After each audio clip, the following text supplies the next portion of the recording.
Halo teman-teman, balik lagi dengan belajar bareng. Kali ini masih akan membahas tentang kompetensi pedagogi guru, yaitu tentang pembelajaran ya.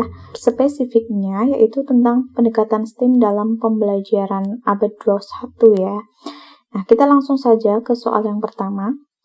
Berikut ini adalah pernyataan yang paling tepat terkait RPP berbasis STEM, yaitu nah, kita ingat-ingat lagi apa sih sebenarnya STEM itu. Jadi, STEM itu merupakan kepanjangan dari ya, S-nya itu adalah science,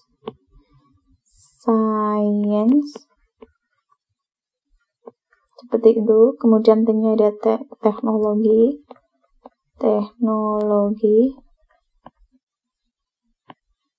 E-nya itu engineering,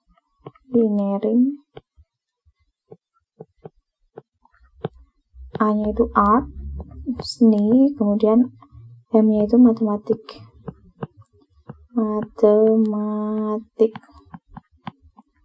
Nah, artinya apa sih teman-teman? Jadi dalam pembelajaran inovatif itu mengintegrasikan ya, harus ada unsur-unsur sainsnya, pengetahuannya, kemudian ada penerapan teknologi. Misalnya kita menggunakan komputer, menggunakan laptop, gawai, dan lain sebagainya. Kemudian ada engineeringnya. Engineeringnya itu teknik-teknik yang digunakan. Kemudian ada nilai arts-nya dan seninya, kemudian ada matematiknya. Jadi tidak bisa dipisahkan antara satu ilmu sains maupun teknologi sendiri. Semuanya itu membentuk satu kesatuan STEM ya, seperti itu. Bahasa gampangnya itu terintegrasi antara beberapa bidang studi, bidang keahlian, seperti itu. Nah, berikut ini yang pernyataan yang paling tepat terkait RPP berbasis STEM adalah yang mana ya? A. Unsur-unsur pendekatan STEM sebaiknya diterapkan dalam komponen maupun tahapan rencana pembelajaran yang akan dilaksanakan secara tertanam atau embedded. Jadi dalam STEM itu ada dua pendekatan ya. Dua pendekatan dalam STEM, dua pendekatan. Yang pertama itu adalah pendekatan yang namanya pendekatan tertanam ya, tertanam. Nah, cirinya apa? Jadi dalam pendekatan tertanam itu ada yang namanya bidang studi utama ya. Mapel utama seperti itu. Misalnya di sini adalah IPA. Nah, kemudian padahal dalam RPP berbasis STEM tertanam itu yang dipelajari tidak hanya bidang IPA, tapi ada unsur lainnya, yaitu misalnya matematika, menghitung, apalagi dalam IPA itu menggunakan unsur matematika untuk menghitung rumus, misalnya seperti itu. Kemudian teksnya itu menggunakan yang namanya bahasa Indonesia. Bisa jadi yang lainnya, misalnya kita menghitung luruh dari fosil, itu berarti kita ada unsur sejarah. Akan tetapi dalam pendekatan STEM ini STEM tertanam ini yang dinilai nantinya hanya bidang studi utama, yaitu IPA. Seperti itu. Nah, kemudian yang kedua ada yang namanya pendekatan integratif atau terpadu. Nah, terpadu di mana ini beberapa mata pelajaran dipadukan menjadi satu. Bisa jadi ini IPA, kemudian sini BI, sini sejarah, di sini matematika. Nah, dalam pendekatan terpadu ini baik IPA, BI, sejarah, matematika itu semuanya dinilai masing-masing ada nilainya. Nah, pendekatan tertanam ini digunakan di SMP ya, SMA, sedangkan yang terpadu itu di SD. Nah, dalam RPP berbasis STEM itu yang tepat itu apa? Apakah STEM itu hanya di diterapkan dalam pendekatan tertanam, atau B, unsur-unsur pendekatan STEM sebaiknya diterapkan dalam komponen maupun tahapan rencana pembelajaran yang akan dilaksanakan secara terpadu, integrated, atau C, unsur-unsur pendekatan STEM sebaiknya diterapkan dalam komponen maupun tahapan rencana pembelajaran yang akan dilaksanakan baik secara tertanam maupun terpadu, atau D, unsur-unsur pendekatan STEM sebaiknya diterapkan dalam komponen maupun tahapan rencana pembelajaran yang akan dilaksanakan secara tertanam dan terpadu. Nah, jadi jawaban yang paling tepat untuk soal nomor 1 itu adalah yang C. Ya. Unsur-unsur pendekatan STEM yang meliputi sains, teknologi, engineering, arts, dan matematik itu baiknya diterapkan dalam komponen maupun tahapan rencana pembelajaran yang baik dilaksanakan secara tertanam maupun terpadu. Lanjut kita ke soal nomor 2. Untuk menyusun rancangan pembelajaran STEM dengan tepat, Pak Yosep selaku guru mata pelajaran IPA SMP di salah satu wilayah kota Ambon sebaiknya menerapkan pendekatan STEM secara titik-titik. Masih kita ingat ya, di soal nomor 1 kita sudah membahas bahwa STEM pendekatannya ada 2, tertanam dan terpadu, di mana tertanam itu cocok untuk diterapkan di SMP dan SMA, sedangkan terpadu cocok diterapkan di SD. Jadi sudah jelas nomor 2 adalah jawabannya A ya. Di SMP itu adalah pendekatan tertanam. Lanjut ke soal nomor 3. Rumusan tujuan pembelajaran yang menerapkan pendekatan STEM dan memenuhi unsur ABCD serta HOTS yang dengan tepat, yaitu titik-titik. A. Setelah melakukan eksperimen roket air, siswa dapat menjelaskan tentang tekanan udara dengan satuan yang benar. Nah, yang B, ini kita garis bawahi ya. Kata kerja operasional sininya adalah menjelaskan. Kalau menjelaskan itu termasuk C berapa? C2 ya. Ketika C2 berarti ini masuknya LOTS. Ya, bukan HOTS. Karena HOTS itu dimulai nanti dari C4 ya. Kemudian yang B, setelah melakukan eksperimen roket air, siswa dapat menyimpulkan fungsi tekanan udara dalam bentuk animasi. Nah, di sini adalah kata kerjanya itu menyimpulkan. Menyimpulkan itu berarti dia sudah melakukan apa? Menilai, menganalisis ya. Berarti ini udah masuk menganalisis itu adalah C4 ya. Berarti ini adalah HOTS, yang kedua HOTS.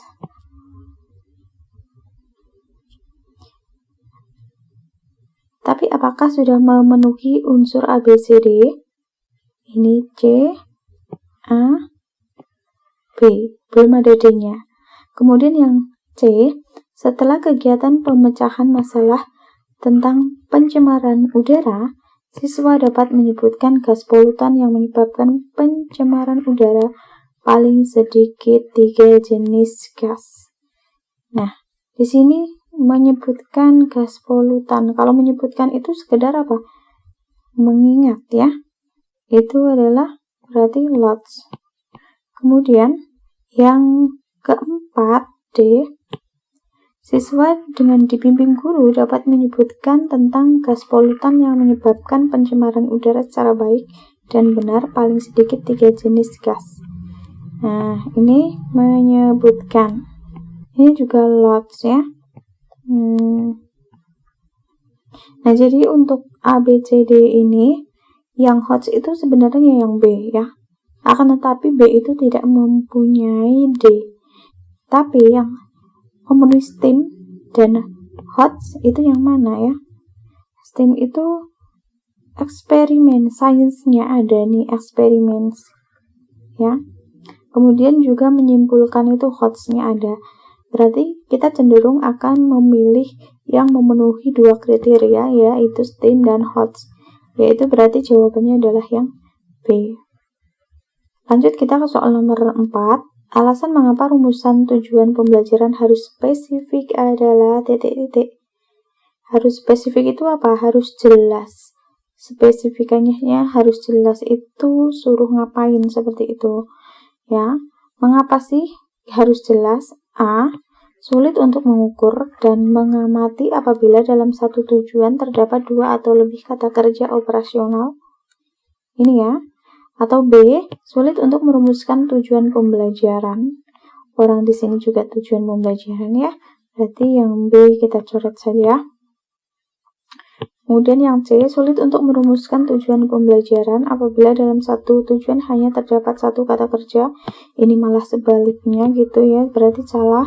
Kemudian kita lihat yang D, sulit untuk mengukur dan mengamati apabila dalam satu tujuan terdapat 2 atau kata kerja operasional.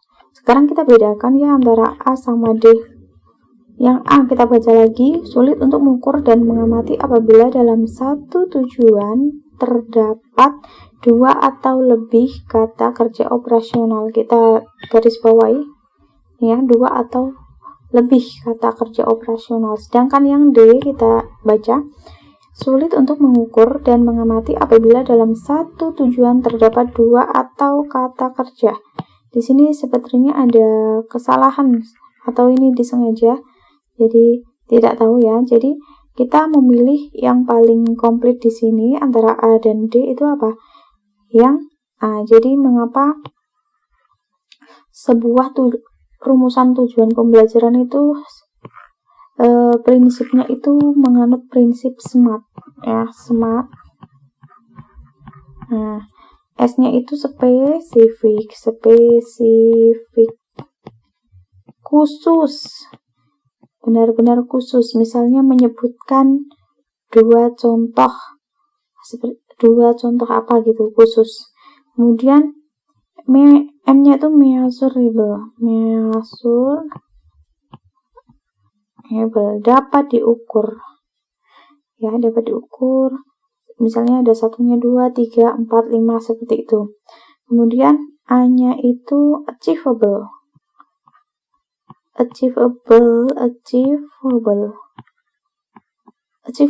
itu sangat mungkin untuk dicapai ya, tidak terlalu mudah, tidak terlalu sulit.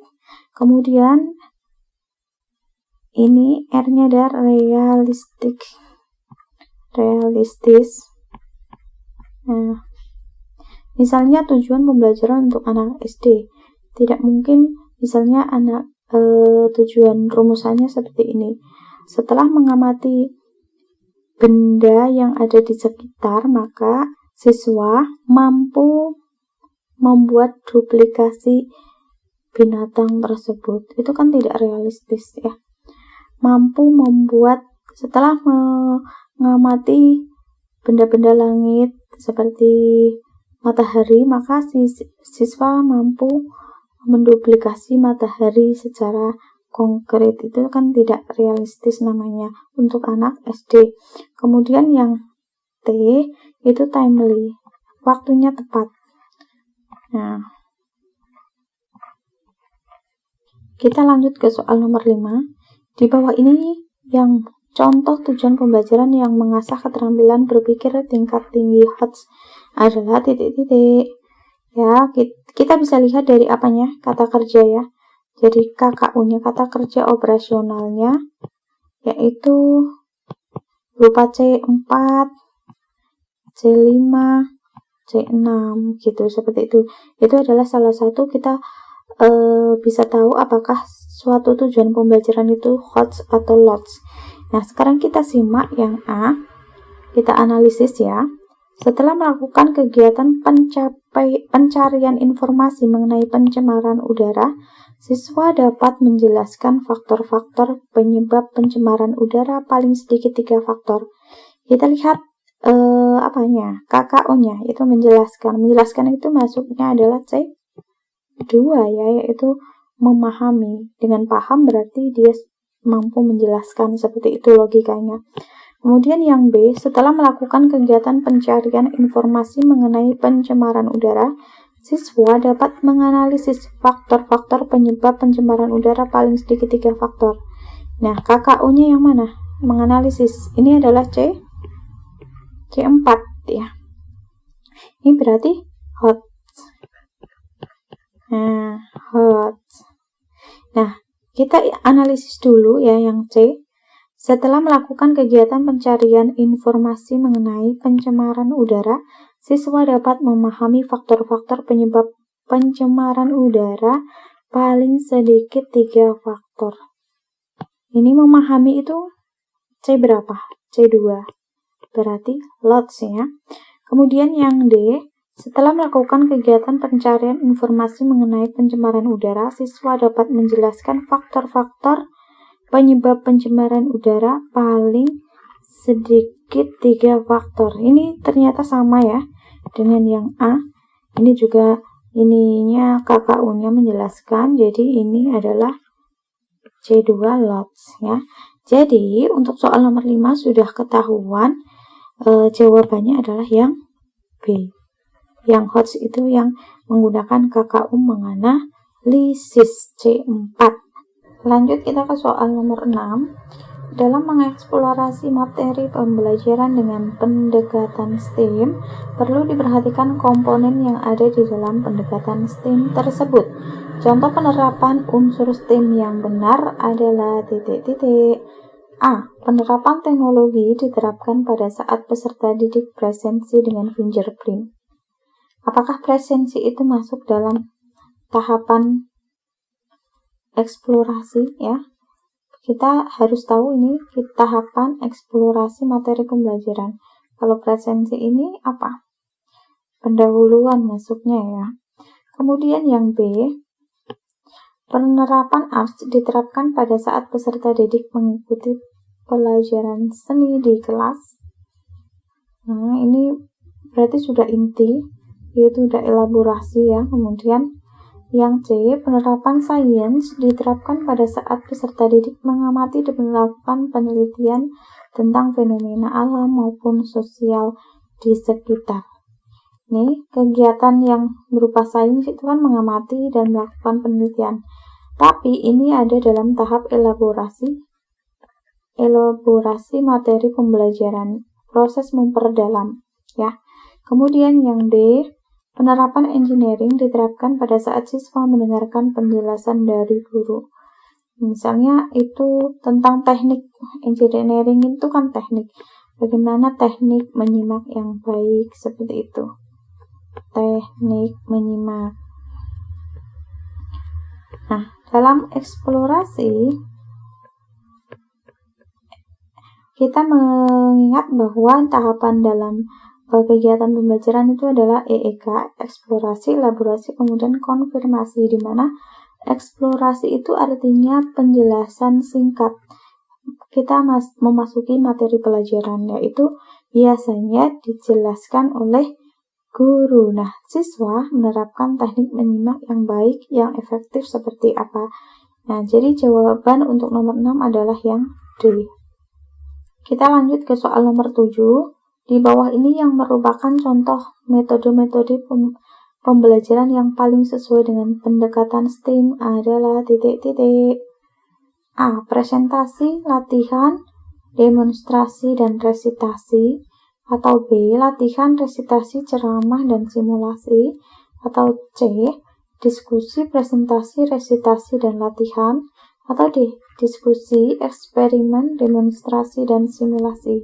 Nah, untuk jawaban nomor 7 itu adalah yang D, dimana kita ingat-ingat ya, pembelajaran inovatif yang pendekatan STEM itu apa ya, dicirikan dengan kolaborasi dengan si peserta didik, berarti kan diskusi, kemudian berpusat pada peserta didik, eksperimen, melakukan eksperimen, melakukan simulasi, melakukan demonstrasi, itu lebih cocok dibandingkan ceramah dan lain-lain ya, seperti itu. Jadi jawabannya yang D.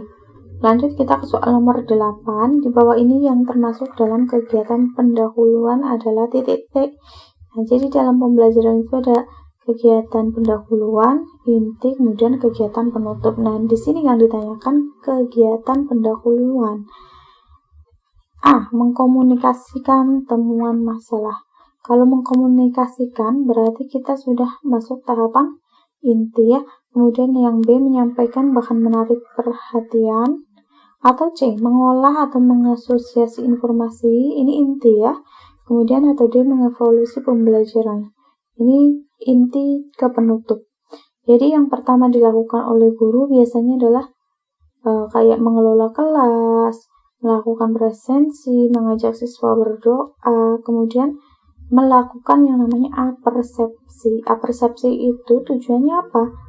Menarik perhatian siswa, menggiring, memancing untuk kegiatan inti. Jadi ditarik perhatiannya. Berarti jawaban untuk nomor 8 itu adalah yang B ya, menyampaikan bahan penarik perhatian. Lanjut kita ke soal nomor 9. Di bawah ini yang termasuk dalam kegiatan penutup adalah titik-titik. A, mengkomunikasikan temuan masalah. Atau B, menyampaikan bahan penarik perhatian. Atau C, mengolah atau mengasosiasi informasi. Atau D, memberikan umpan balik terhadap proses dan hasil pembelajaran. Jawabannya adalah yang D ya, memberikan follow up dan feedback ya. Itu adalah kegiatan penutup, mengevaluasi bagaimana jalannya pembelajaran hari itu, kemudian memberikan kesan pembelajaran hari itu merupakan kegiatan penutup. Lanjut kita ke soal nomor 10. Wujud dari konsep rancangan pembelajaran inovatif dengan pendekatan STEM berupa A, langkah-langkah pembelajaran, atau B, rencana pelaksanaan pembelajaran RPP, atau C, tujuan pembelajaran, atau D, pendekatan pembelajaran. Kita garis bawahi adalah konsep rancangan. Kalau konsep rancangan itu berupa apa? RPP ya, rencana pelaksanaan pembelajaran. Jawabannya yang B. Nah, demikian ya teman-teman pembahasan kali ini. Semoga bermanfaat. Jangan lupa klik like, share, and subscribe. Terima kasih.